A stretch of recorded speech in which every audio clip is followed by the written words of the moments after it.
The stars looked peaceful tonight, but they were filled with warships celebrating victory. Thousands of alien vessels floated in the dark space of the Kaldrek system, their hulls painted with lights and colors. Inside those ships, soldiers from a dozen different species cheered and embraced. They had won. After 3 long years of fighting, they had finally defeated the Scourge. Admiral Vexarian stood on the bridge of his flagship, the Pride of Zenthari. His scales gleamed under the soft blue lights as he watched the celebration displays through the viewport. Ships fired colorful plasma bursts into space, creating temporary fireworks that bloomed and died in silence. His communication officers were overwhelmed with messages of congratulation from every corner of the Galactic Council. "Admiral, the Council requests a victory speech," his aide announced. Her voice excited and proud. Vexarian nodded slowly. He activated the main transmission channel, and his image was broadcast to every ship in the Armada. "Warriors of the Council," he began, his voice carrying the weight of authority earned through decades of service. "Today we have accomplished what many thought impossible. The Scourge, the hive mind that consumed our colonies and killed millions of our people, has been destroyed. Their queenship lies broken among the debris. We have secured peace for our children and our children's children." The cheers that followed were deafening even through the communication systems. Vexarian allowed himself a small smile. It had been a brutal campaign, but it was over. The insectoid monsters that appeared from the outer dark 3 years ago were finally gone. No more worlds would burn under their acid and teeth. Far from the celebrating fleet, hidden in the shadow of a dead moon, Commander Iris Chen watched through very different eyes. Her ship, the Whisper, was barely larger than a shuttle, covered in stealth plating that bent light and absorbed scanner waves. She had been stationed here for 2 months, observing the Galactic Council's war against the Scourge. Earth had been watching the galaxy for 50 years, ever since humanity developed faster than light travel. But the Council didn't know humans existed. The few times human scout ships had been detected, the Council dismissed them as sensor ghosts or primitive vessels not worth investigating. The galaxy considered Earth's region of space to be empty, worthless, and far too remote to matter. Chen had orders to observe and report. Nothing more. She watched the celebration with a mix of emotions. Part of her wanted to congratulate them. Another part felt frustrated that Earth was still hiding in the shadows, but then her sensors picked up something that made her blood run cold. "Computer, enhance Sector 77 Alpha," she commanded quietly. The screen zoomed in on a section of the debris field, kilometers away from the celebrating fleet. There, among the twisted metal and organic matter that had once been Scourge ships, something moved. Chen's fingers flew across her console, refining the image. Checking and rechecking her readings. "Oh no," she whispered. "A Scourge vessel." Damaged but intact, was slowly moving away from the battlefield. It wasn't just any ship. Chen's database identified it immediately by its size and organic signature. It was a queen ship, the reproductive core of a Scourge hive. The Council thought they had destroyed it, but they had only crippled it, and it was charging its jump drive. Chen immediately calculated its trajectory. Her stomach turned. The queen ship was preparing to jump toward the Helix Nebula, a region of space containing 7 massive colony worlds with a combined population of over 7 billion Council citizens. She had to warn them. "Computer, open emergency channel 2. Council command frequency," she ordered.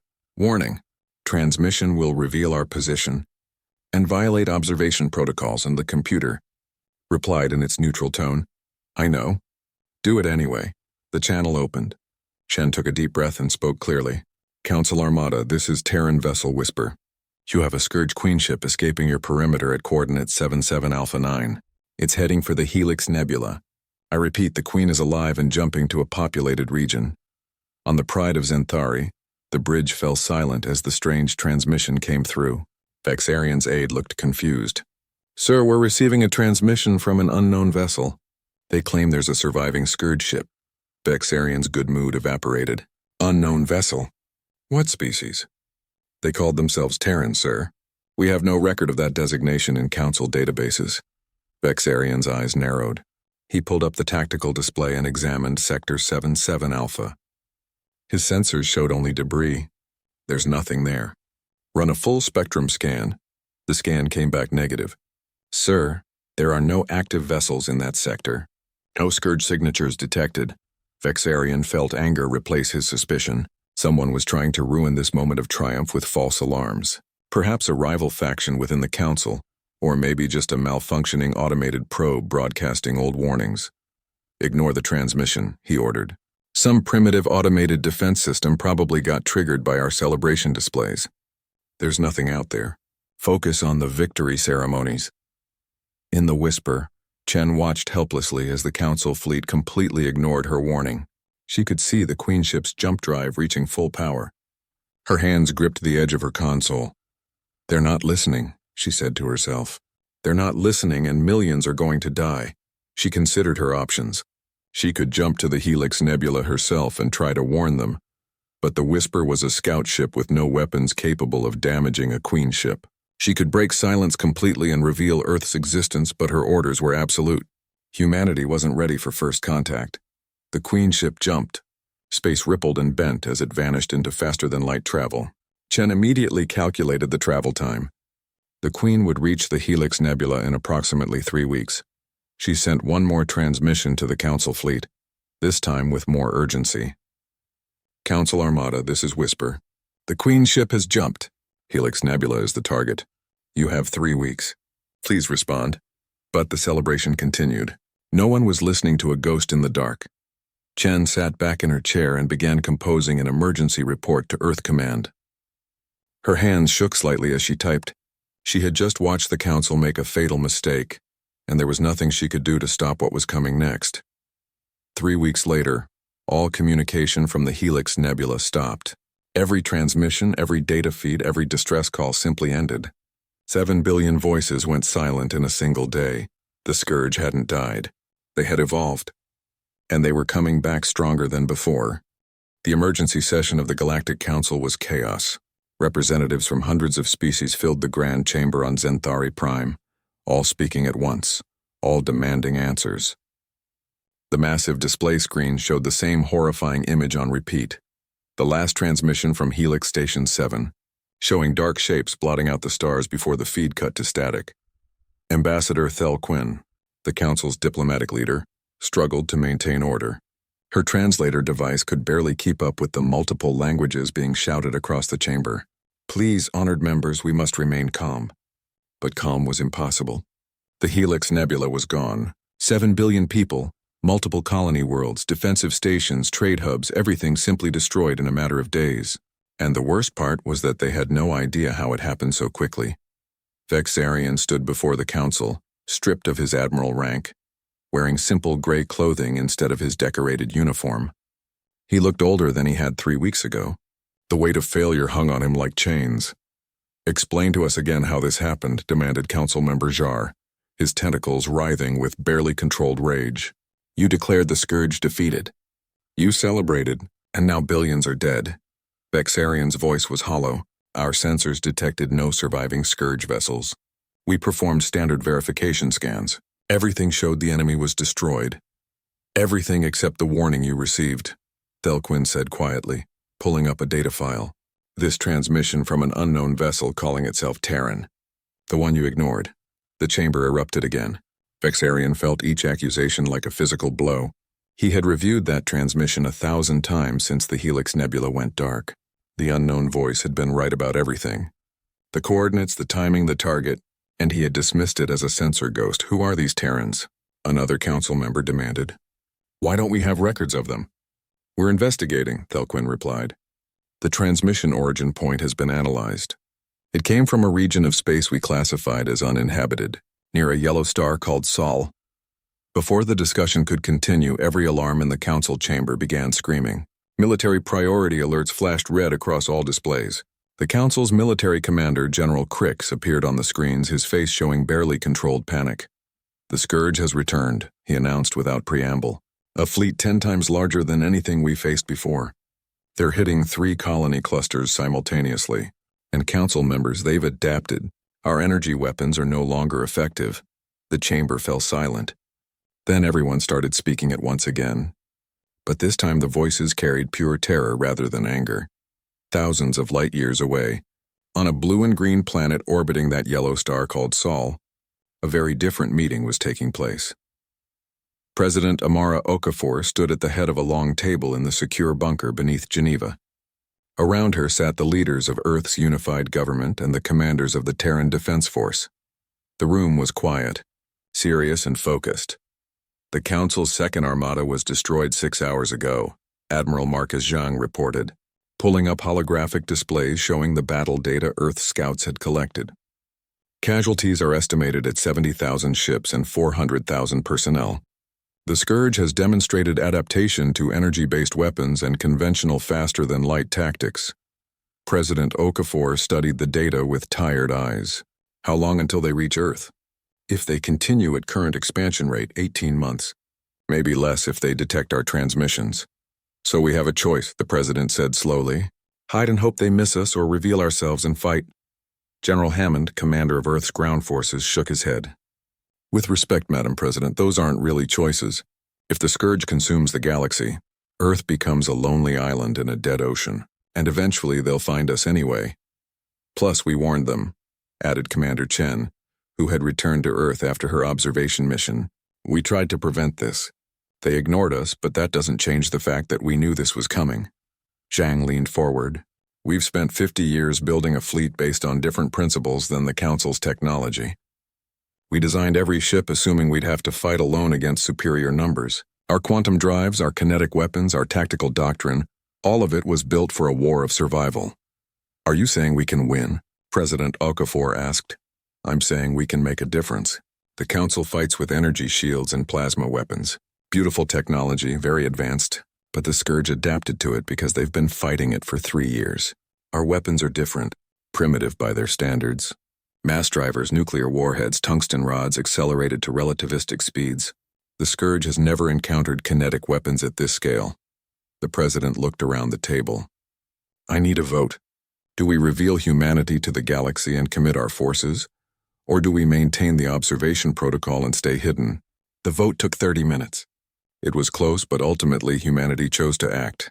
President Okafor nodded slowly. Admiral Zhang, you have authorization to deploy the First Fleet. Show the galaxy that Earth exists and show the Scourge that they picked the wrong fight. Zhang stood and saluted. For humanity and for all sentient life, we won't let them down. The First Fleet had been built in the orbital shipyards around Mars, Jupiter's moons, and in the asteroid belt. 300 dreadnoughts, each one named after humanity's darkest moments and greatest battles. The Verdun, the Hiroshima, the Stalingrad, the Somme, the Thermopylae. Every name carried weight, a reminder of what humanity had survived. They were massive ships built with angular armor plating and bristling with weapons. They looked brutal compared to the elegant curves of Council vessels. They looked like warships built by people who understood the cost of defeat. Each dreadnought carried a crew of 800, a mix of military personnel and civilian specialists. They had trained for this moment their entire lives, even though most had never seen actual combat. They knew the stories, though. They knew what humanity was capable of when survival was on the line. Admiral Zhang stood on the bridge of his flagship, the Defiant, and watched as the fleet assembled in formation around him. 300 ships representing 50 years of preparation and hope that they would never be needed. All ships report ready for jump, sir, his communications officer reported. Zhang took a deep breath. They were about to reveal humanity's existence to a galaxy at war. There would be no going back after this. Earth would either be welcomed as saviors or feared as a new threat. Either way, hiding was no longer an option. Fleet command to all vessels, Zhang said clearly. Calculate jump coordinates for the tiers of Andros. That's where the Council is making their last stand. That's where we show the galaxy that humanity stands with the light against the dark. 300 quantum drives powered up simultaneously, creating ripples in space-time that would be detected across multiple star systems. The Terran First Fleet prepared to jump into a battle that would change galactic history forever. In the Council chamber on Zenthari Prime, sensors detected massive spatial anomalies forming near the tiers of Andros battlefield. Thelquin stared at the readings, confusion clear on her face. What is that? She whispered. No one had an answer. But they were about to find out. The tiers of Andros asteroid field was named for the thousands of Council soldiers who died defending it in an ancient war. Today it was about to earn that name all over again. Council Captain Seln watched her tactical display with growing despair. Her ship, the Morning Light, was down to 40% shields and running low on plasma charges. Around her, what remained of the Council's Third Armada fought desperately against impossible odds. The Scourge had learned. Their organic hulls now absorbed energy weapons like sponges, and their numbers seemed endless. "Captain, the defensive line is collapsing on the eastern flank," her tactical officer reported, his voice cracking with stress. Seln looked at the display. Red icons representing Scourge ships vastly outnumbered the blue dots of Council vessels. Ships were dying every few seconds, vanishing from the display as they were torn apart by acid sprays and organic projectiles. The Council had maybe an hour left before total defeat. "All ships fall back to secondary positions," she ordered, knowing it was pointless. There were no secondary positions. This was the last line of defense before the Scourge reached the core worlds. If they broke through here, billions more would die. Then something strange happened. Her sensor officer suddenly sat up straight, confusion on his face. "Captain, I'm detecting spatial anomalies forming behind the Scourge fleet. Multiple signatures. Big ones," Seln frowned. "The Scourge don't use conventional jump technology." "Are you sure your equipment isn't damaged?" "Running diagnostics now, but Captain, these readings are off the scale. Whatever's coming through is massive." The Scourge seemed to notice too. Seln watched as approximately half of the enemy fleet suddenly turned away from the Council ships, redirecting toward empty space behind them. For a moment, everything seemed to pause. Then space tore open. Not the gentle ripple of normal, faster-than-light travel. This was violent, like reality itself was being ripped apart. Seln's sensors screamed warnings as 300 quantum tiers opened simultaneously, flooding her displays with error messages. 300 shapes emerged from those tiers. Ships. Massive ships. But they looked nothing like Council vessels with their smooth curves and artistic designs.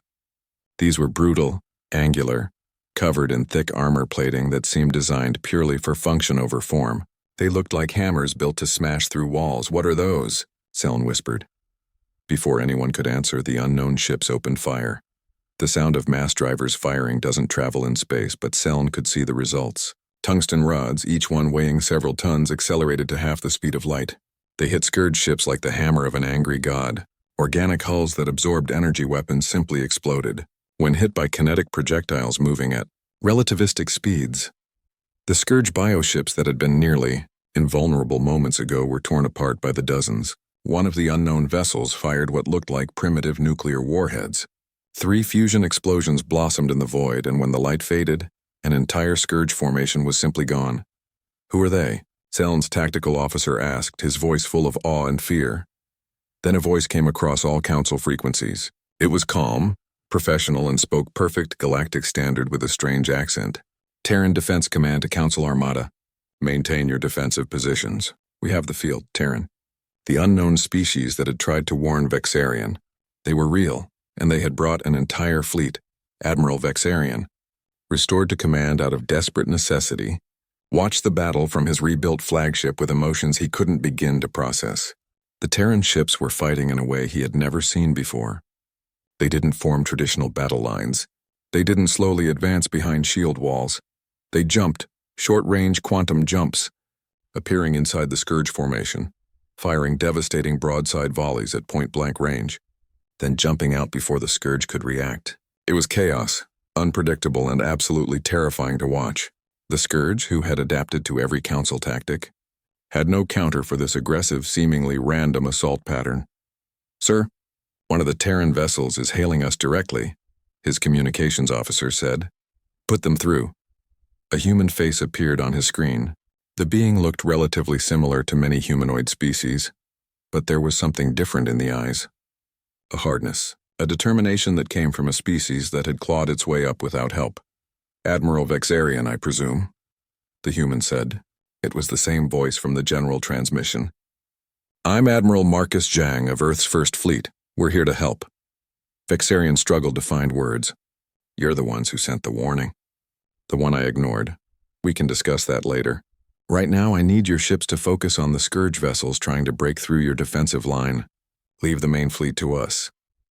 "You have 300 ships against thousands," Vexarian protested. "You'll be overwhelmed." Jang smiled, but it wasn't a friendly expression. "Admiral, my species has been preparing for a war of survival for our entire existence. We built these ships assuming we'd face impossible odds. Trust me, 300 is more than enough. The transmission ended and Vexarian watched as the Terran fleet began a coordinated assault that looked like controlled chaos. A ship called the Thermopylae jumped directly into the path of a Scourge capital vessel and fired a sustained kinetic barrage. The massive Scourge ship, larger than most council stations, was torn in half by the sheer kinetic force. Another Terran vessel, the Verdun, deployed what looked like old-fashioned missiles. But when they hit, Vexarian's sensors detected electromagnetic pulses powerful enough to disable organic systems. The Scourge ships went dark, their bioelectrical networks fried, and then were picked off by coordinated railgun fire from other human vessels. The battle lasted 6 hours. At the end, the Scourge fleet at Tears of Andros wasn't just defeated. It was annihilated. Not a single Scourge vessel escaped. Captain Selm stared at her tactical display in disbelief. The space around her was full of debris, both Scourge and Council ships. But the Terran vessels hung in formation, damaged but intact. They had lost maybe 20 ships while destroying thousands. A transmission came through to all Council ships. Admiral Zhang's face appeared again, and this time Selm could see the exhaustion beneath his professional composure. Council vessels, this is Terran Command. We're transmitting coordinates for wounded ships that need immediate assistance. We have medical supplies and repair equipment available. Let's get your people home safe. Vexarian opened a private channel to Zhang. The human admiral looked at him with those hard, determined eyes. You came, Vexarian said simply. After I ignored your warning, after the council dismissed your people as primitives, you still came. Zhang was quiet for a moment. My people have a saying, Admiral. It's better to light a candle than curse the darkness. Commander Chen tried to warn you. You didn't listen. A lot of people died because of that. But holding a grudge won't bring them back, and it won't stop the Scourge from killing more. There are more Scourge out there, Vexarian said. It wasn't a question, we know. Our scouts have been tracking them. The queen that escaped has established 4 breeding worlds in unclaimed space. In a month, maybe less, they'll launch another attack. Bigger than this one. Vexarian felt the weight of command pressing down on him again. We can't fight them alone. Even with your help, we barely survived this battle. Zhang nodded slowly. Then I guess it's time Earth and the Council had a formal meeting. Fair warning though, Admiral. We're done being treated like primitives. If we're going to help save the galaxy, we want a real seat at the table. For the first time in weeks, Vexarian felt something like hope. I think that can be arranged. Your people just saved millions of lives. The Council would be foolish not to listen. Zhang smiled slightly. Admiral, you'd be surprised how often people are foolish. But we'll cross that bridge when we come to it. Right now, let's focus on keeping everyone alive. The transmission ended. Vexarian looked out at the stars, at the Terran Dreadnoughts hanging in space like monuments to a species the galaxy had never known existed. Ships named after battles and disasters, crewed by beings who fought like they had nothing left to lose. His aide approached cautiously. Sir, what do we tell the Council? Vexarian thought about the question. About the warning he ignored. About the billions who died. About the strange humans who came anyway, despite having every reason to leave the galaxy to its fate. Tell them the truth, he said quietly. Tell them we're not alone anymore. Tell them humanity sends its regards. The Joint Command Station orbiting Zenthari Prime was hastily constructed, a temporary structure designed to house both Council and Terran leadership while negotiations took place. Ambassador Thelquin had never felt so out of her depth in her 3 decades of diplomatic service. The Council representatives filled one side of the massive conference room, wearing their formal diplomatic robes and ceremonial weapons. They represented hundreds of species and thousands of years of galactic tradition. On the other side sat the human delegation, wearing simple military uniforms with minimal decoration. They looked plain, almost boring compared to the Council's pageantry. But Thelquin had seen the battle reports. She knew what those plain uniforms represented. The Galactic Council recognizes Earth and its people, she began formally, reading from the prepared statement. We offer humanity provisional membership status, with observer rights and limited participation in Council affairs. This is the traditional path for newly discovered species, allowing time for cultural integration and technological assessment. Admiral Zhang, sitting at the center of the human delegation, didn't move. His expression didn't change. He simply waited for her to finish. In recognition of your assistance during the current crisis, Thelquin continued, we are prepared to accelerate the provisional period from the standard 50 years to perhaps 20 years, with full membership considered after that time. Zhang looked at Commander Chen, who sat beside him as cultural advisor. She whispered something. Zhang nodded and then looked directly at Thelquin. No, he said simply. The room fell silent. Council members looked at each other in confusion. No one refused council membership. It was an honor, a privilege granted to species that had proven themselves worthy. I don't think you understand, Council Member Jar said, his tentacles coiling in agitation. We are offering you a place among the civilized species of the galaxy. This is not something to be refused. Then let me be clear, Zhang said, his voice calm but firm. We don't want provisional anything. We don't want observer status. We want a full seat at this table with full voting rights and full participation in all council affairs. Or we pack up our ships and go home. Vexarian, sitting among the council military commanders, felt a headache forming. Admiral Zhang, you cannot simply demand equal status with civilizations that have existed for thousands of years. There are protocols, traditions. Zhang pulled up a holographic display between the two groups. It showed star maps with red markers indicating locations throughout unclaimed space. While you've been debating protocols, our scout ships have been working. These markers show the locations of 4 scourge breeding worlds. Each one is protected by organic defense networks that regenerate faster than your energy weapons can damage them.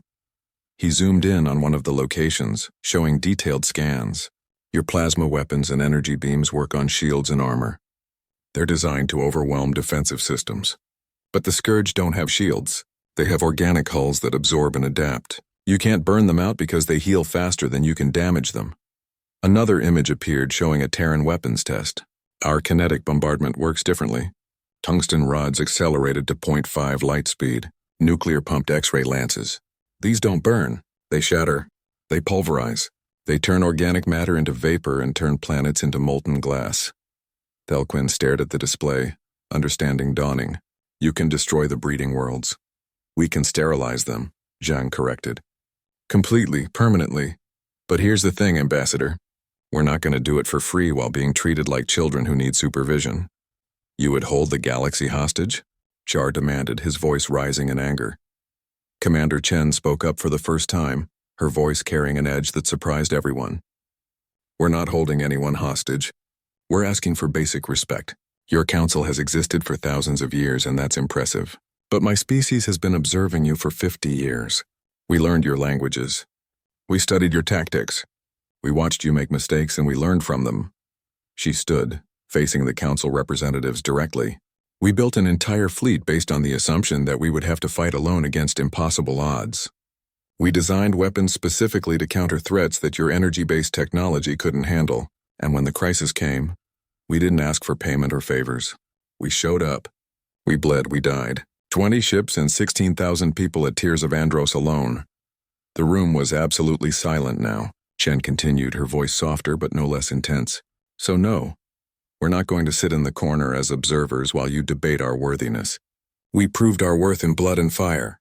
Either you accept us as equals or you handle the Scourge yourselves. Vexarian found himself nodding slowly. He had seen the Terran fleet fight. He had watched ships named after human disasters charge into certain death without hesitation. These were not primitives begging for acceptance. These were warriors who had earned their place. I support granting full membership, Vexarian said suddenly, surprising everyone, including himself. The humans saved my fleet. They saved millions of lives. If we cannot recognize that, then our protocols mean nothing. Thelquin looked at him in shock. Admiral, you cannot be serious. The procedures exist for good reason. We cannot simply abandon thousands of years of tradition. Tradition? Vexarian's voice grew harder. I followed tradition at Caldrex. I ignored a warning because it came from an unknown source. Billions died because I valued tradition over evidence. If we make that mistake again, we deserve whatever happens to us. Other council members began to argue, but Zhang raised his hand. Let me make this simpler. I'm not asking you to love us. I'm not asking you to trust us. I'm asking you to let us help save your civilization. And in exchange, we want the same rights and respect you give each other. He pulled up another display. We have 3 fleets, 900 dreadnoughts total. The first fleet is here. The second and third are currently protecting Earth. If you accept us as full members, all 3 fleets deploy to help defend Council space. If not, the first fleet goes home and you're on your own. You would leave billions to die over politics? Thelquin asked, her voice full of disbelief. Chen answered, her expression sad but determined. We would leave you to face the consequences of your choices, just like you left the Helix Nebula to face the consequences of ignoring our warning. We want to help. We're willing to help, but we won't be second-class citizens in a war we're fighting on equal terms.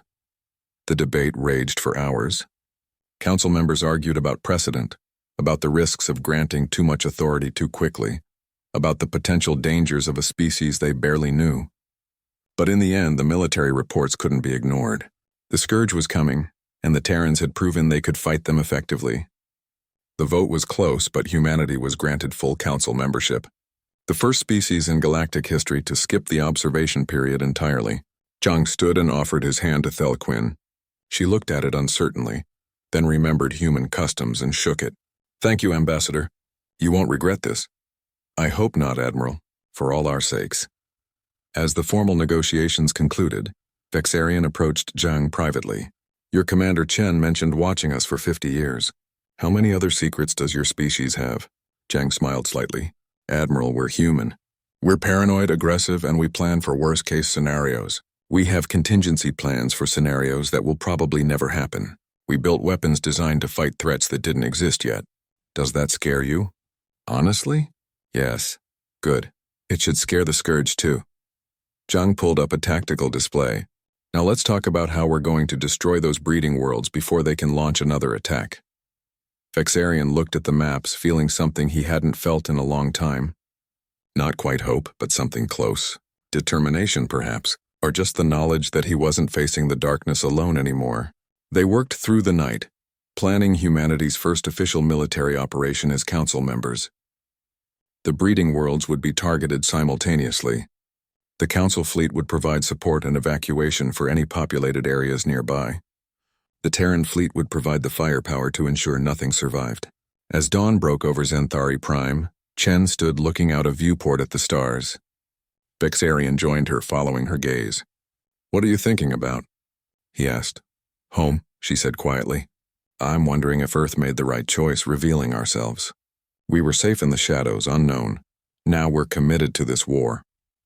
Do you regret it? She was quiet for a long moment.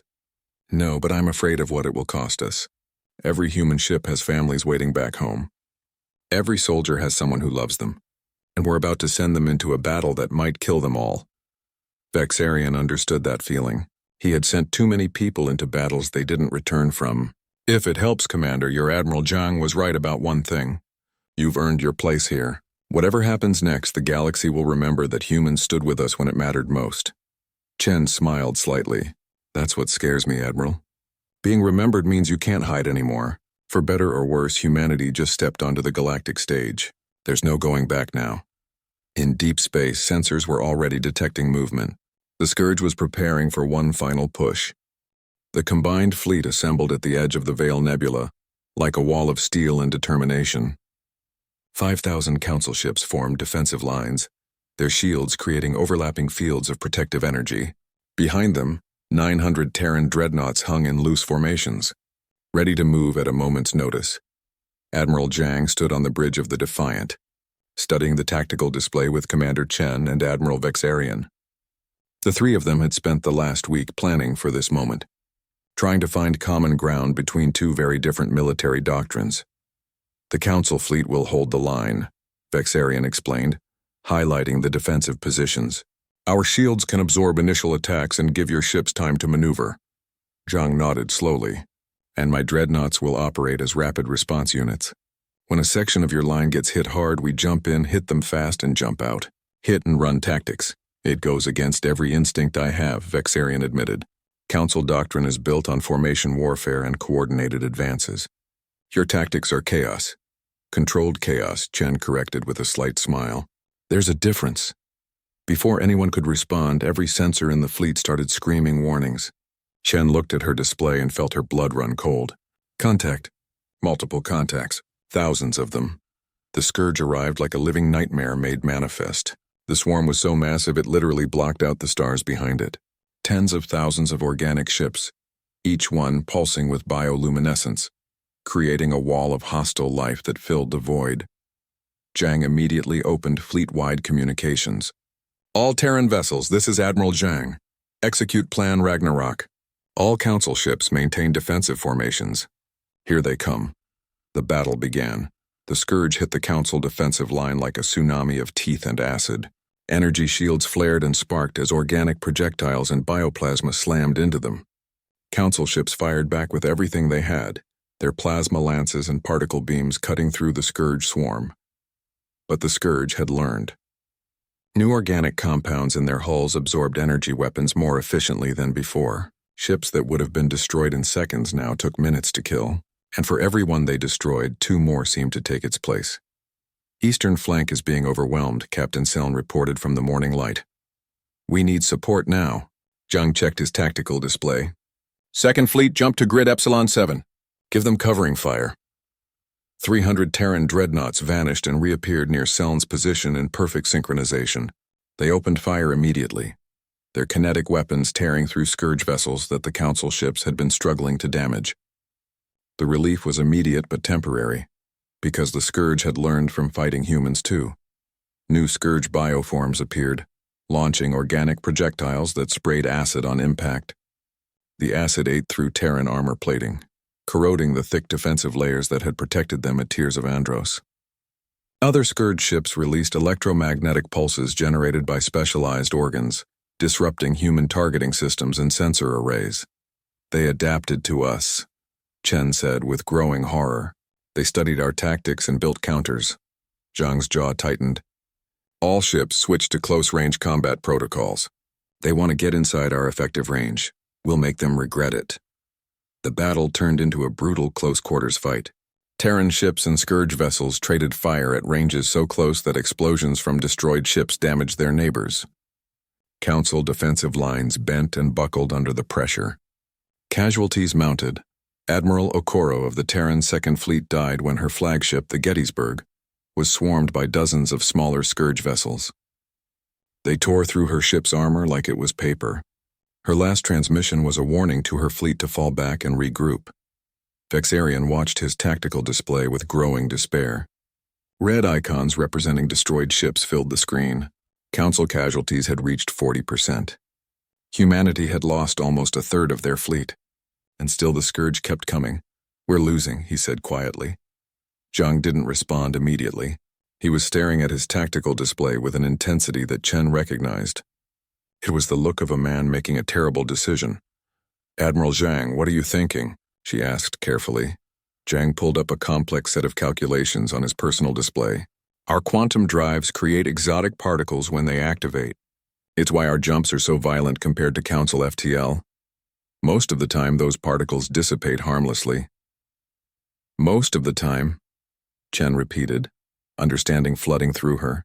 But if you concentrate them, if we jump 900 ships into the same small area of space simultaneously, the exotic particle saturation would be off the scale. Zhang looked at Vexarian. We'd need to do it at the center of their formation, right in the heart of the swarm. Vexarian's eyes widened. That's suicide. Your ships would be surrounded, outnumbered 100 to 1. You'd never get out. We'd have maybe 30 seconds before they overwhelmed us, Zhang agreed. Just enough time to saturate the area and jump out. The particle concentration would destabilize local spacetime, create a temporary collapse, like a micro black hole that pulls everything in and then evaporates. Chen grabbed his arm. Marcus, you can't. The timing would have to be perfect. If even one ship is late jumping out, they'll be caught in the collapse. And there's no guarantee the rest will make it either. The exotic particles could interfere with the jump drives. Zhang looked at her and Chen saw the weight of command in his eyes. Do you have a better idea? She didn't, none of them did. Zhang opened fleet-wide communications. All Terran vessels, this is Admiral Zhang. We're executing Protocol Prometheus. Jump on my mark to coordinates I'm transmitting now. Fire everything you have, saturate the target zone with exotic particles and jump out on the second mark. Timing is critical. If you're late, we leave without you. There was a pause. Then one by one, every Terran captain acknowledged the order. They knew what Zhang was asking. They knew some of them wouldn't make it back. But they also knew this was their best chance to end this battle. Vexarian started to object, to argue that there had to be another way. But Zhang cut him off. "Admiral, when this works, I need you to mop up whatever's left of the scourge." "Can you do that?" "When this works," Vexarian repeated. "Not if." Zhang smiled grimly. "If I thought it would fail, I wouldn't order it. We're human, Admiral. We're very good at achieving impossible things out of sheer stubbornness." The 900 remaining Terran Dreadnoughts pulled back from their individual engagements, forming up for one final synchronized jump. Council ships watched in confusion as their allies seemed to retreat. Then Zhang gave the order. "All ships, execute Prometheus. Jump now." 900 ships vanished simultaneously, and reality screamed. The Terran fleet appeared in the absolute center of the Scourge swarm, surrounded on all sides by hostile vessels. For a moment, the Scourge seemed stunned by the audacity of the move. Then they converged like antibodies attacking an infection. But the humans weren't there to fight. They were there to die if necessary to end this. Every Terran ship fired everything they had. Not at the Scourge ships, but at the empty space between them. Kinetic projectiles, nuclear warheads, plasma bursts, anything that would add energy and matter to the exotic particle saturation already building from 900 quantum drives operating in close proximity. The space around the Terran fleet began to shimmer and distort. Scourge ships that got too close simply came apart, torn by gravitational shears that shouldn't exist. The fabric of space-time was being stretched to its breaking point. "Saturation at critical levels," Chen reported, watching her displays with terrified fascination. "Jump now." "All ships jump," Zhang ordered. The Terran fleet vanished. Not all of them made it. 37 ships were too slow, their quantum drives damaged or their crews hesitating for just a second too long. They were caught in what came next. The exotic particle concentration reached critical mass. Space-time collapsed inward, creating a temporary singularity that lasted for exactly 3 seconds. In those 3 seconds, 90% of the Scourge fleet was pulled into the collapse and compressed into an infinitesimal point. When space-time reasserted itself, the void was nearly empty. Debris floated where a massive fleet had been moments before. A few hundred Scourge vessels remained on the outer edges, damaged and disoriented. The Council fleet, following Zhang's orders, immediately moved in to destroy the survivors. Without the overwhelming numbers and coordination of the hive mind, the remaining Scourge were easy prey. On the Defiance Bridge, Chen checked casualty reports with shaking hands. 37 ships lost in the collapse, another 23 heavily damaged. Total casualties, approximately 48,000 personnel. Zhang closed his eyes briefly. 48,000 people who trusted his orders and wouldn't be going home.